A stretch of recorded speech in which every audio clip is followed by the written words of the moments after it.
Good. Hey, good morning, everyone, or whatever time it is. This is Steve Sharkey from Aura Prep. Just a quick instructional video on how to use your stethoscope. Since you won't have a skills day for another month or so, I wanted to at least get you familiar with how to use this and take it out of the box.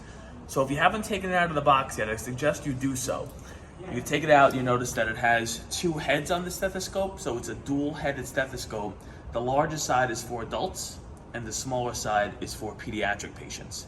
Now moving over to your earpieces, you'll see from a side angle, these two are kind of straight on with each other.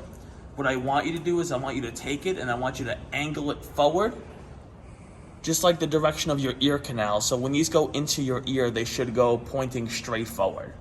So I usually use a nice 40-45 degree angle. So when I put them in my ear, I go straight on, straight forward, not back. So if you go back, you won't be able to hear anything. You have to go forward.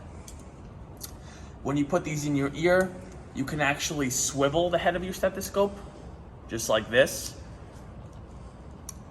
So it'll be open or closed, and you'll be able to test that by putting it in your ear, and you'll be able to hear the thump thump very loudly if it's open. So then you can use it for your patient. So now moving on to your blood pressure cuff. If you haven't taken it out of the bag, I suggest you also do so. This is what it looks like in the bag. You unzip it and you pull it out. Open it up completely, you'll see that you have your gauge, which has a clip on the back, so you can actually attach it to this blood pressure cuff, or you can remove it, maybe attach it to the patient's clothing if you need to. There's a tag on here, and it says left or right arm artery. So whichever arm of the patient you're using, you would like to have this label in the area of where their artery would be, and I'll explain where that would be in just a moment. And then lastly, you have your bulb to inflate the blood pressure cuff. You notice that there's a small knob on here.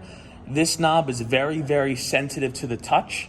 So to open, you would turn this to the left, and this would expel air out of here once this is completely filled up. If you wanted to tighten it or close the valve, you would turn it to the right.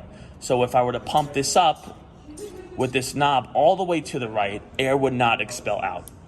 So let's use Travis's right arm for a blood pressure. I want you to think about how the artery travels down the arm. So the brachial artery comes down on the inner part of the bicep, and it's in a way like protected by the bicep muscle.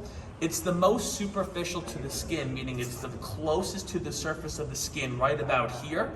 And then it travels between the radius and the ulnar bones over here to the radial pulse.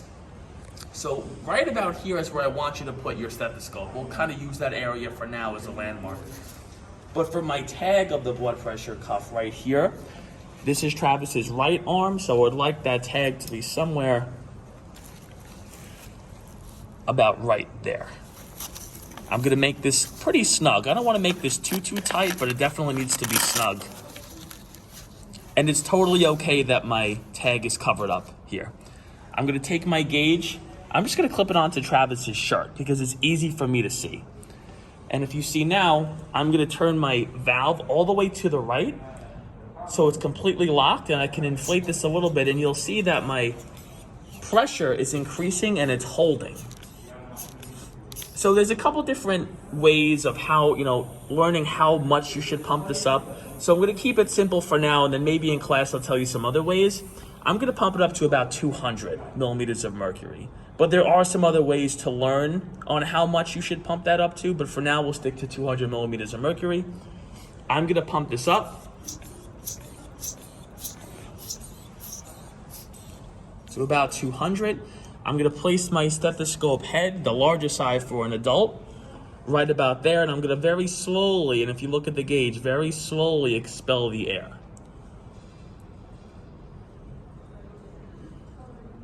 You have to find, I would like to say, the sweet spot. Now you'll notice that the pin is jumping. It's all about what you hear.